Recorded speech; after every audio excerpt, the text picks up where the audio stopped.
بسم اللہ الرحمن الرحیم۔ السلام علیکم۔ آج کا واقعہ حضرت موسیٰ علیہ السلام اور ملک الموت کے بارے میں ہے۔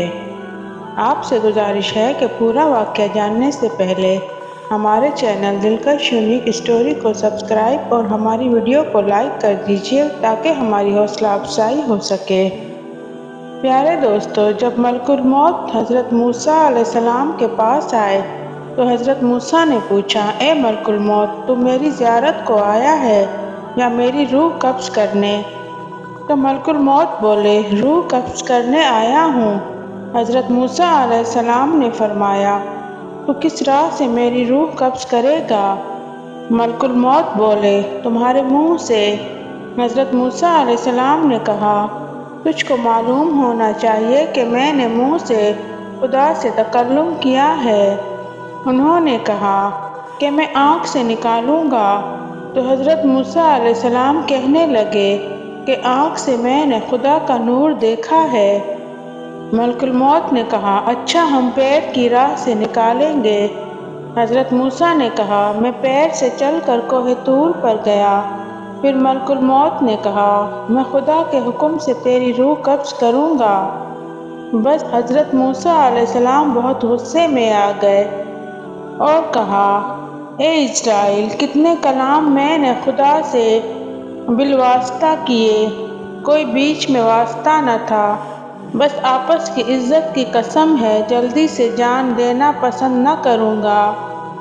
ملک الموت یہ سن کر چلے گئے اور بارگاہ الہی میں عرض کی، خدایا، تم کو خوب معلوم ہے کہ موسیٰ نے مجھ کو کہا کہ اس وقت میں جان لینا پسند نہ کروں گا۔ پھر خطاب آیا کہ اے موسیٰ، تو میری طرف آنے کو راضی نہیں ہے؟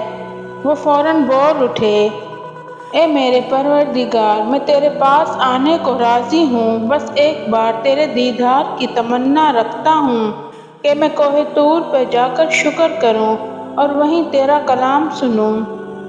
بس حضرت موسیٰ علیہ السلام نے کوہ طور پر جا کر عرض کی، خدایا، میں اپنی آل اور امت تجھ پر سونپی، اس کو تو اپنی رضا پر رکھنا اور ان کو تو مال حرام سے پاک رکھنا، ان کو روزی میں حلال دیجیو، کیونکہ میری امت ناتواں ہے۔ بس آواز آئی، اے موسیٰ، زمین پر عصا مار۔ جب عصا مارا تو پھٹ کر دریا نکلا۔ پھر حکم ہوا، اس دریا میں عصا مار۔ جب مارا تو اس کے اندر سے سیاہ پتھر برآمد ہوا۔ پھر حکم ہوا کہ اس پتھر پر عصا مارو۔ جب مارا تو وہ پتھر دو ٹکڑے ہو گیا۔ اس میں سے ایک کیڑا نکلا۔ وہ کیڑا منہ میں گھاس لے کر اللہ کا ذکر و تسبیح کر رہا تھا کہ اے پروردگار، تو مجھ کو دیکھتا ہے اور میرا کلام سنتا ہے اور میری جگہ جانتا ہے اور روزی پتھر کے اندر پہنچاتا ہے، کسی کو محروم اور بھوکا نہیں رکھا اپنے فضل و کرم سے۔ بس جناب باری تعالیٰ سے ارشاد ہوا، اے موسیٰ، میں پتھر کے اندر کیڑے کو بھی روزی پہنچاتا ہوں، اس کو بھی نہیں بھولا، تو میں تیری امت کو کیوں کر بھولوں گا؟ یہ سن کر حضرت موسیٰ بہت خوش ہو گئے، کوہ طور سے نیچے اتر آئے اور راہ میں کیا دیکھتے ہیں کہ 7 آدمی ایک قبر کھود رہے ہیں۔ آپ نے ان سے پوچھا، تم کس واسطے یہ قبر کھود رہے ہو؟ انہوں نے موسیٰ علیہ السلام سے کہا، جو صاحب قبر ہے وہ تمہارے قد کے برابر ہے، ایک بار تم قبر میں اتر کر تو دیکھو تمہارے قد کے برابر ہوئی کہ نہیں۔ تب حضرت موسیٰ نے قبر کے اندر اتر کر دیکھا اور کہا، یہ کیا خوب جگہ ہے، کاش یہ قبر میرے لیے ہوتی تو کیا خوب تھا۔ اسی وقت جبریل علیہ السلام نے ایک سیب جنت سے لا کر حضرت موسیٰ علیہ السلام کے سامنے رکھ دیا۔ انہوں نے اس کو سونگھا اور فوراً جاں بحق تسلیم ہو گئے۔ فرشتوں نے آپ کو غسل دے کر بہشت کا کفن پہنایا اور جنازہ پڑھ کر اسی قبر میں دفن کر دیا اور قبر کو چھپا دیا۔ اس لیے کوئی نہیں جانتا کہ حضرت موسیٰ کی قبر کہاں ہے۔ حضرت موسیٰ علیہ السلام کے حضرت اسرائیل علیہ السلام کو تھپڑ مارنے کا ایک اور واقعہ یوں ہے کہ جب اسرائیل علیہ السلام حضرت موسیٰ علیہ السلام کی جان قبض کرنے کو آئے تو حضرت موسیٰ علیہ السلام نے ایک تماچا ان کو مارا جس سے ان کی ایک آنکھ جاتی رہی۔ پھر اسرائیل علیہ السلام نے اللہ سے فریاد کی تو اللہ سبحانہ تعالیٰ نے فرمایا، اے موسیٰ، تم کو حیات دنیا منظور ہے تو بھیڑ کی پشت پر ہاتھ رکھ کر دیکھو، کتنی پشم اس میں آتی ہے، اتنی ہی عمر ہم تم کو دے دیں گے۔ حضرت موسیٰ علیہ السلام نے سوچا کہ جب مرنا ہی ہے تو پھر آج ہی کیوں نہ۔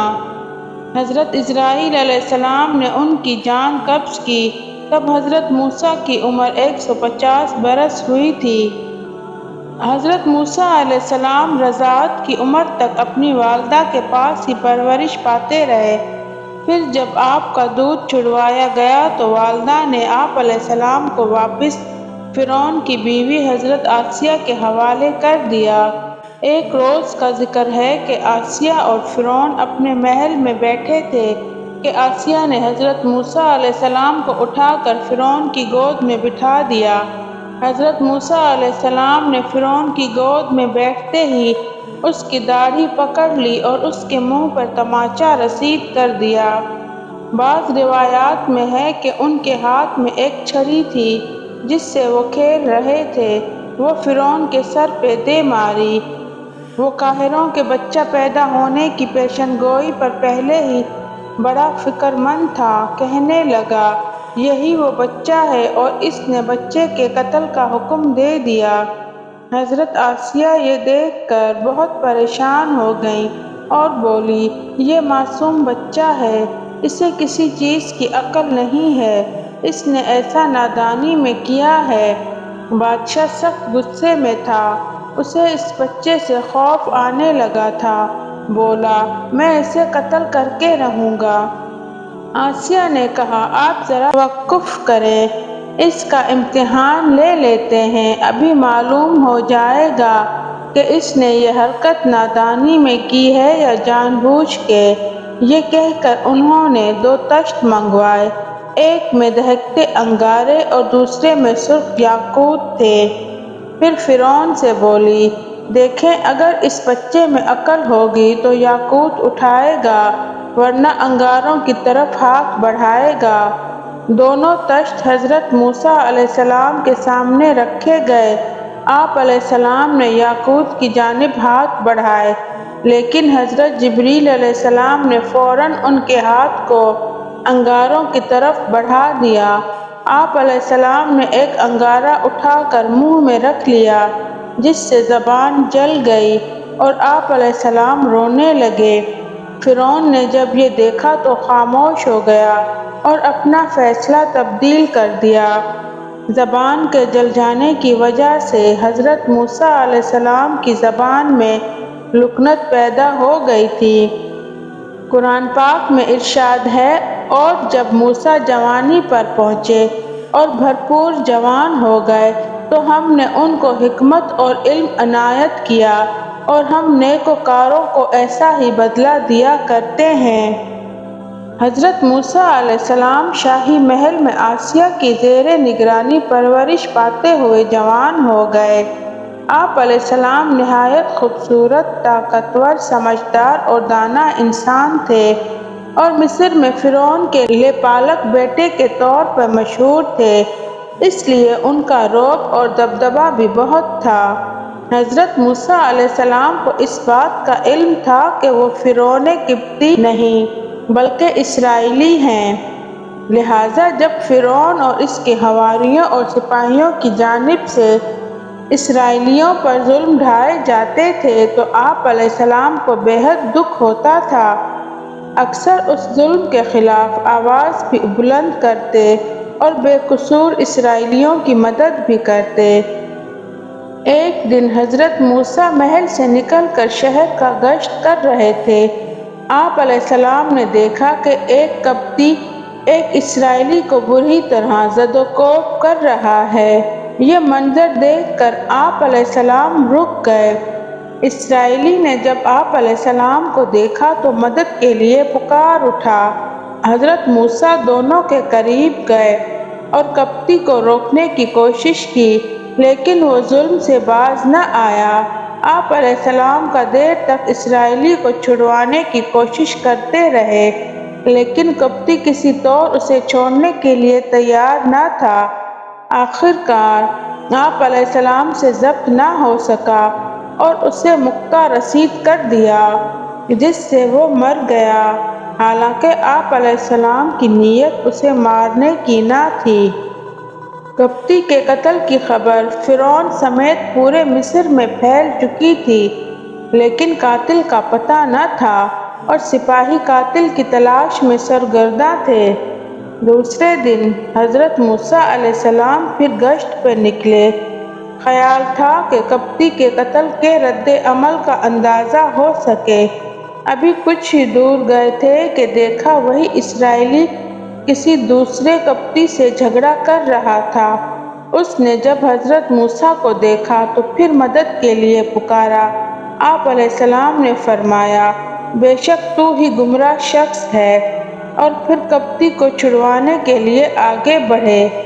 اسرائیلی نے سمجھا یہ مجھ پر غصہ کر رہے ہیں اور آج مجھے مار ڈالیں گے، تو وہ فوراً چلا اٹھا، اے موسیٰ، جس طرح تم نے کل ایک کپتی کو مارا تھا، آج مجھے قتل کرنا چاہتے ہو، اور آپ زمین پر اپنا رعب اور دبدبہ قائم کرنا چاہتے ہو۔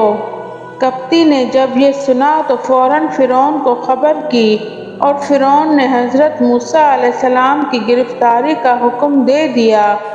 تب آپ علیہ السلام مصر سے مدین چلے گئے اور اللہ سے دعا مانگی، اے اللہ، ان ظالموں سے مجھے نجات دے۔ بہرحال ہماری دعا ہے کہ اللہ تعالی ہمیں پیغمبروں کی زندگی سے سبق سیکھنے اور ان کی حیات سے نفع اٹھانے کی توفیق عطا فرمائے۔ آمین ثم آمین۔